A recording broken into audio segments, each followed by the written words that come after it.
Teman-teman Bali Sruti, saat ini saya berada di Desa Adat Pengalusan yang masuk di dalam Desa Dinasban, Kecamatan Kubu, Kabupaten Karangasem. Dan di sebelah saya sudah ada Jero Bendesa Madya Kabupaten Karangasem, Jero Nengah Suarieng ya. Ya, jadi Niki terkait dengan inisiasi pencegahan perkawinan anak di desa adat. Niki kan saya dengar ada inisiasi Pararem tentang pencegahan perkawinan anak di desa adat di Karangasem. Niki bagaimana ya Jero? Yang pertama memang kita juga mendengar dari sebuah isu bahwa di Kecamatan Kubu yang mungkin daerah atas ini dikatakan banyak terjadi perkawinan usia anak. Tapi karena itu isu, kami perlu memastikan sebetulnya apakah benar isunya seperti itu. Tapi sebetulnya juga boleh dikatakan benar, juga boleh dikatakan tidak, karena tetapi kan tidak secara general terjadi masif ya. Tetapi hanya kasusistis lah. Jadi kasusistis, jadi tentu hal ini juga harus segera dilakukan sebuah pencegahan, jangan sampai nanti melegalkan perkawinan usia anak yang sebetulnya tidak dibolehkan secara undang-undang, tetapi juga melanggar norma yang sesungguhnya di adat itu sendiri. Nah, karena hal itulah kami datang ke Desa Pengalusan dan beberapa desa yang ini untuk memastikan bagaimana sebetulnya aturan yang ada di desanya dalam hal yang berkaitan dengan anak-anak.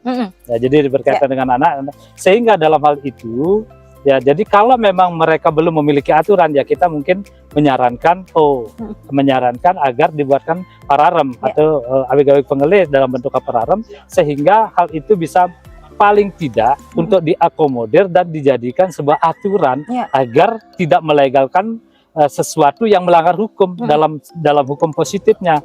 Nah, memang usia perkawinan anak itu pun juga kalau secara adat tradisional Bali itu juga melanggar. Karena kenapa? Usia anak-anak itu harusnya mereka melaksanakan brahmacari, jadi masa menggali ilmu sebetulnya. Tetapi mereka keburu itu kan menjadi tidak bagus, karena dampaknya juga tidak akan bagus.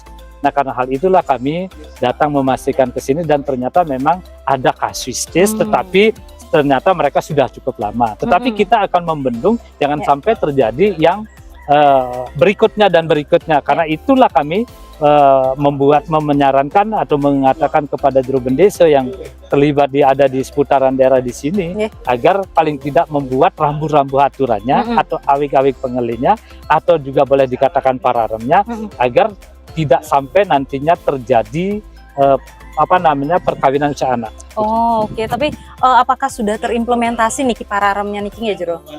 Kalau implementasi sebetulnya juga contoh di Desa Pengalusan ini malah sudah melaksanakan pencegahan itu ya. Cuman belum dituangkan di dalam bentuk pararem. Gitu. Nah, sehingga kami ke sini lebih senang ternyata mereka desa adatnya sudah memiliki aturan. Nah, cuman kalau sekarang harusnya ada memang pararem, ya tinggal menyesuaikan sebetulnya. Tetapi dari apa yang mereka kerjakan yang ada aturan di sini sudah lengkap sebetulnya. Sudah lengkap. Jadi makanya kami tadi mengatakan, loh berarti tinggal melaksanakan, tapi mereka sudah mengatakan sudah terlaksana.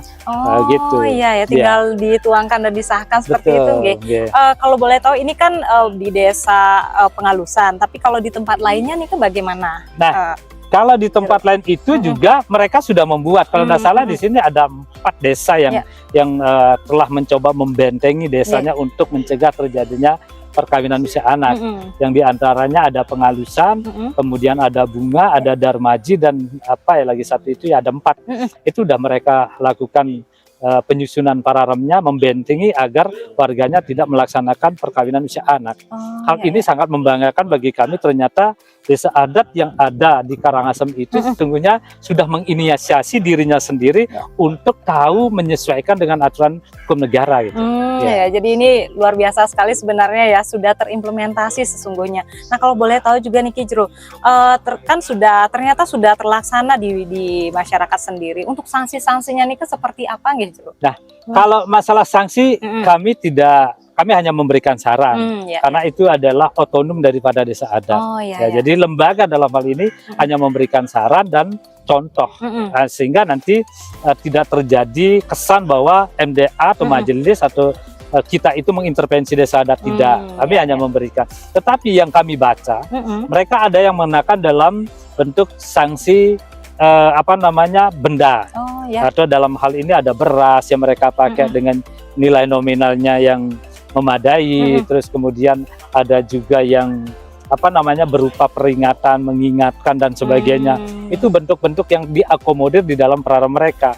Nah tentu dalam hal yang lain, ya jadi yang lain, kami juga mengetahui atau tahu itu mereka juga sudah membuat malah double ini sanksinya. Oh, ya. Ada double, doublenya itu adalah satu memang sanksi dalam bentuk apa namanya barang, ya. Satu lagi dalam bentuk sanksi sosial. Oh ada. Ya, ada sanksi sosial. Contoh misalnya kalau barang mereka menggunakan takaran beras yang biasa sudah dilaksanakan katanya di desanya, oh, kalau ada pelanggaran biasanya kena sanksi sekian kilo, kan begitu. Kemudian selain itu juga ada yang melaksanakan dalam bentuk sanksi sosial. Dalam sanksi sosial itu mereka melaksanakan tidak apa namanya karena mereka melakukan perkawinan di bawah usia dianggap ngeletahin adatnya, desa adatnya. Karena ngeletahin desa adatnya mereka harus melakukan upacara. Upacara inilah yang dikenakan dalam bentuk ini kan skala jadinya. Nah, jadi dia sebetulnya di adat ini sudah dua dia melakukan, bukan cuma hukum positif saja, tetapi hukum adat juga bagi mereka pelanggar sebetulnya sudah kena dua sanksi. Jadi, ya tentu sanksinya yang mereka tentu sepakati bersama. Gitu. Wah terima kasih banyak Niki Jero Nengasari atas informasinya dan tentunya kedepannya kita berharap Niki semoga semua desa adat di Karangasem utamanya Niki mempunyai prarem pencegahan perkawinan. Ya, mari kita bersama-sama Ibu. Ya, terima kasih. Terima kasih.